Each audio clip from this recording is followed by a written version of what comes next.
Japan, one of our favorite places in the world. In fact, it might even be a contender for our favorite country to visit. And although neither of us love the capital that much, it's often easiest to fly right into Tokyo. Tokyo is kind of like a punk rock dive club without the grime and sweat. It has all the neon and noise, the kind of controlled chaos that should overwhelm you, but somehow it doesn't. And then you soon discover that there are these pockets of silence, these secret gardens that are tucked away, including this one, which was just right behind our own hotel's walls. One moment, you're in the heart of one of the world's busiest cities. The next, you're surrounded by ancient stones and carefully tended moss. These aren't just pretty spaces, they are portals to peace. They're reminders that even in the fastest moving city on earth, there's always time to breathe. This is Japan's greatest magic trick, finding Zen in the eye of the storm. I wish I had more benches. Where are the benches? Right here. You don't get One right here. Nowhere for you to sit. Kyoto! The bullet train to Kyoto feels like traveling through time itself.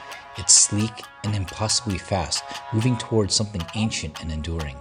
Isn't it just perfect that Kyoto is just Tokyo, but with rearranged letters? Same letters, totally different soul. Where Tokyo sprints towards tomorrow, Kyoto moves at the pace of tea ceremonies and temple bells. In Japan, timing is everything. Well, even though we got to the Arishima bamboo forest at 8 a.m., about 2 hours before crowds were projected to descend upon the place, the Instagram pilgrims had already begun their siege. But for a brief, golden moment, we had those towering green corridors mostly to ourselves. Now the real treasure, at least to us, was discovering the river path just beyond those famous groves, where the bamboo gives way to open sky and flowing water. More nature. Yeah. Less people. That's nice. Sometimes it's just like that, where the most incredible moments will happen when you let curiosity lead you past the main attraction.